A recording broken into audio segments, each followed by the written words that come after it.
प्रभु कैसे हैं? जो सब पे प्रसन्न होते हैं।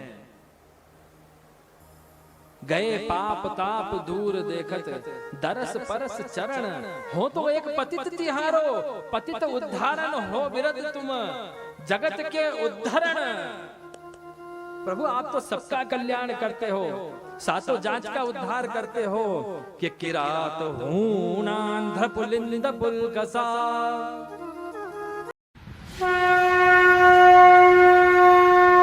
जो हृदय के शीर्षागर में प्रभु विराज रहे हैं उनका चिंतन करता जा। प्रभु को यहाँ विराजमान कर लिया। श्री महाप्रभु ने आज्ञा की आत्मानंद समुद्रस्थम, प्रभु की सेवा कर, केवल ध्यान मत धर। अगर तू केवल ध्यान धरेगा तो प्रभु को कष्ट होगा। उनकी सेवा कर, उनका यजन कर, उनकी कथा सुन। कि अकाम सर्व कामो मोक्ष काम उदार धी, तीव्रेण भक्ति योगेन यजेत पुरुषम परम। तीव्र भक्ति योग से उस परम पुरुष की सेवा कर, उसकी कथा सुन, केवल गुणगान मत गा। इसलिए श्री महाप्रभु ने क्या आज्ञा की? सर्वदा सर्वभावेन भजनीयो व्रजाधिप। भजन करना मतलब उनकी सेवा करना।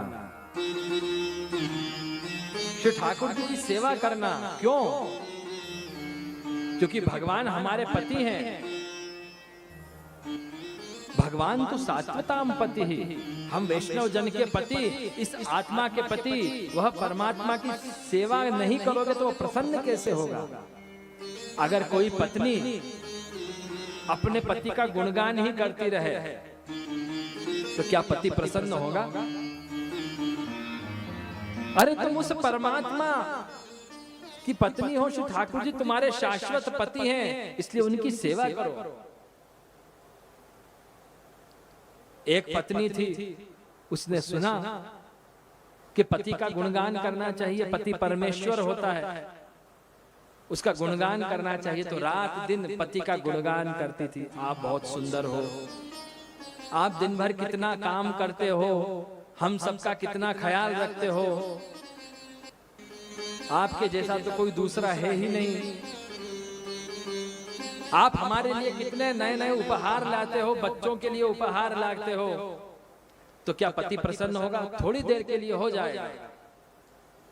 क्यों? प्रशंसा से पेट नहीं भरता। अगर कोई पत्नी केवल पति की प्रशंसा ही करती रहे, उसको चाय बना के नहीं दे, उसे भोजन नहीं खिलाए, उसके कपड़े बरोबर नहीं रखे, तो पति प्रसन्न होगा? उससे सुख होगा?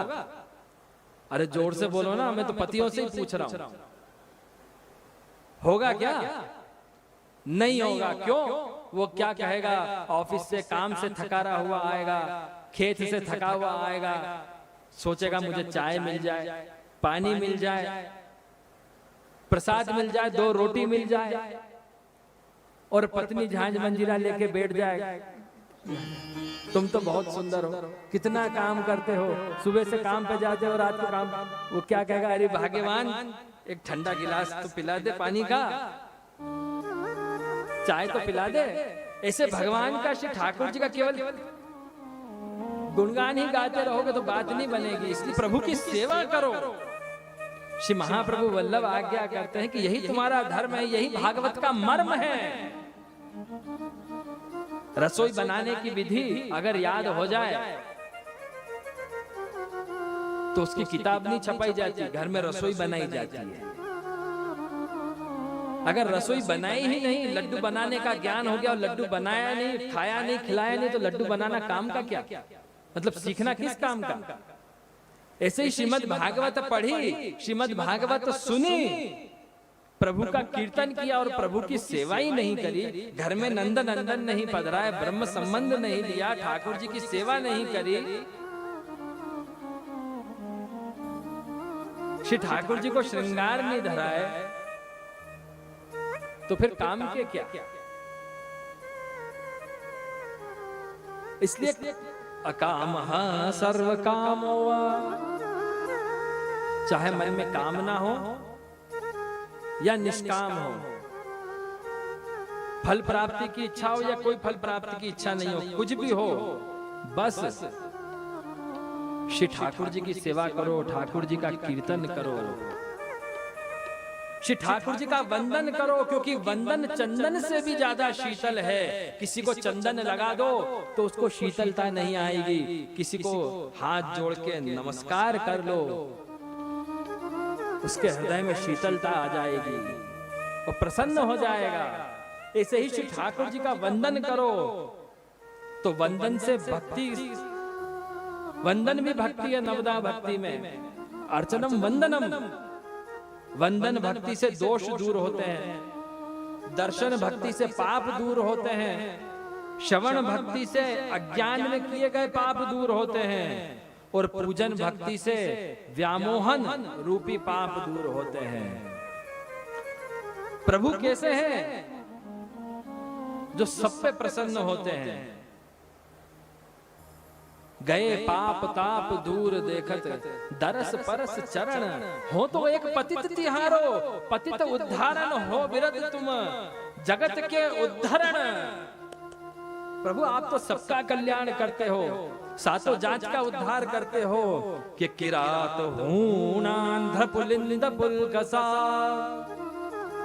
आभीर कंका यवना खसादय, ये च पापा यदुपाश्रयाश्रया, शुद्ध्यन्ति तस्मै प्रभ विष्णवे नमः। प्रभु किस किस का उद्धार करते हैं? प्रभु सबका उद्धार करते हैं। प्रभु किसी की उम्र नहीं देखते उद्धार करने में। अस हमार प्रभु बड़ सेवकाई, लेहिन बासन बसन चुराई। जो कौल भील 6-6 महीने तक नहाते नहीं थे, प्रभु श्री रामचंद्र ने उन्हें गले लगा लिया। आज तो कोई पास में आता है तो हम कहते हैं दूर दूर दूर कोरोना हो जाएगा। सही भी, लेकिन उस समय भी संक्रामक रोग चलते थे। प्रभु किसी संक्रामक रोग से नहीं डरते, वो तो सब संक्रामकता को दूर करते हैं, सबको गले लगाते हैं। प्रभु ना तो किसी की उम्र देखते हैं। ध्रुव की क्या उम्र थी? 5 साल की, प्रभु मिल गए। गजेंद्र पशु था, उसके पास कौन सी विद्या था? उसने गोविंद कहा और प्रभु ने उसका उद्धार कर दिया। विदुर जी तो नीच जाति के थे, लेकिन प्रभु ने उनका कल्याण किया।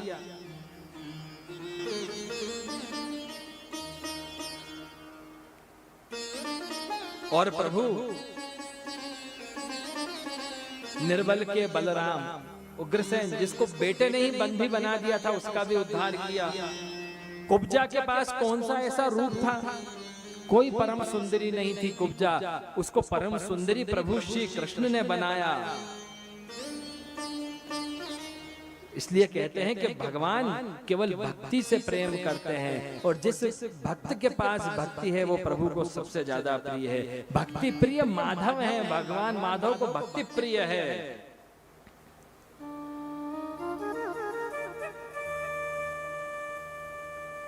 कि व्याधस्याचरणं ध्रुवस्य च वयो, विद्या गजेन्द्रस्य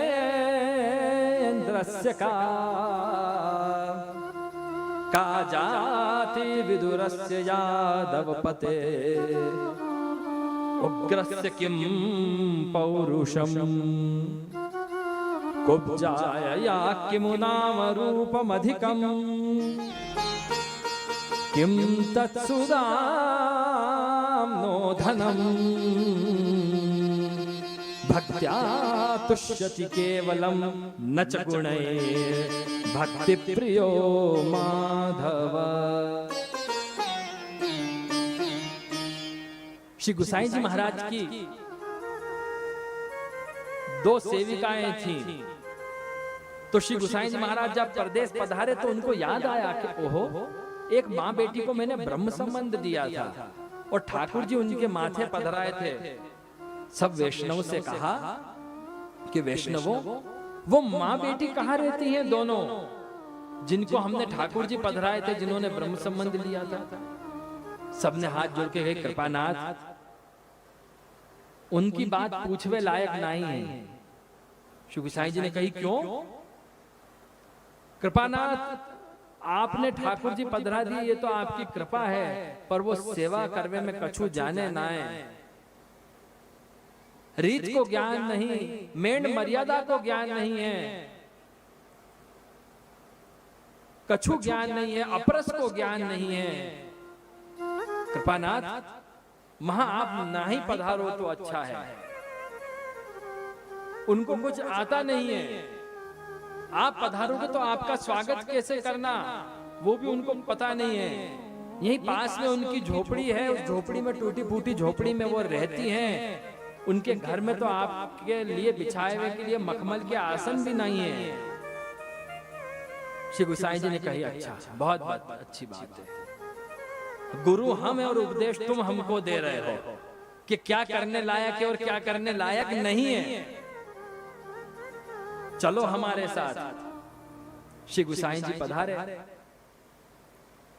और दोनों माँ बेटी ने जैसे ही श्री गोसाई जी के दर्शन किए भाव विभोर हो गई, दंडवत प्रणाम करा और विनती करने लगी कि कृपानाथ हम जैसे जीव के ऊपर उद्धार करने के लिए आप हमारे घर पधार गए। श्री गोसाई जी ने पूछी कि का समय है?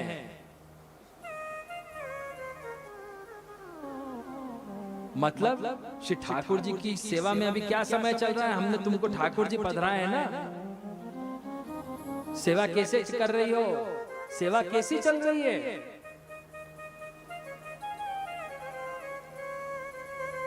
कृपानाथ हम तो सेवा करनो का जाने, सेवा तो आप करो हो, पर जो आपने थोड़ी बहुत सिखाई और जो हमसे बन सके वो हम करें हैं। अभी उत्थापन को समय है, क्या भोग धराए श्री ठाकुर जी को?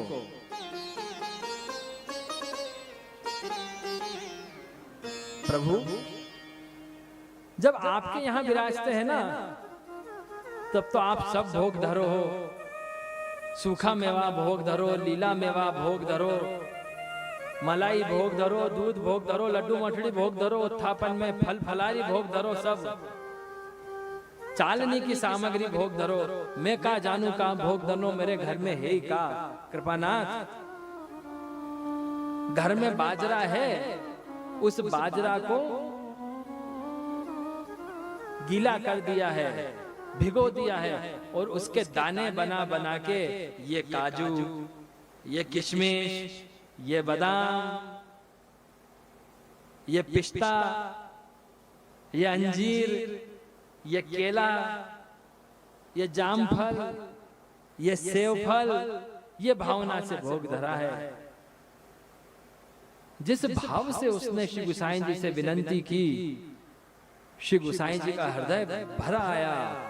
श्री गोसाई जी ने कहा मैं भी तो दर्शन करूं श्री ठाकुर जी कैसे आरोग रहे हैं। तो जैसे ही अंदर पधारे टेरा खोल के, तो देखा एक बटेरा में वो दाने थे। श्री ठाकुर जी ने उसे यूं पकड़ रखा था और ऐसे आरोगते जा रहे थे और टुकुर टुकुर श्री गोसाई जी को देख के मुस्कुराते जा रहे हैं, मानो कि ये मैंने सूखा मेवा आरोगा, ये मखाना आरोगा, ये केला आरोगा।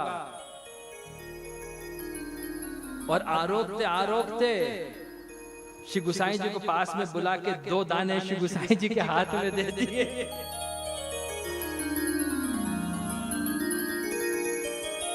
श्री गोसाई जी वो महाप्रसाद लेके बाहर पधारे और जैसे वो महाप्रसाद लेके बाहर पधारे तो सबने कही कि कृपानाथ अपरस छू गई ये तो। बोले ये तो अपरस जानते नहीं है, छुआछूत जानते नहीं है। श्री गोसाई जी ने क्या आज्ञा की, जो प्रभु सबको पवित्र करता है वो प्रभु जब वहां विराज के आरोग रहा है तो उसने जो अधरामृत दिया वो मैं क्यों नहीं लूंगा। यह अधरामृत परम पवित्र जिस वैष्णव के हाथ का श्री ठाकुर जी आरोग रहे हैं उसके भाव कितने पवित्र होंगे।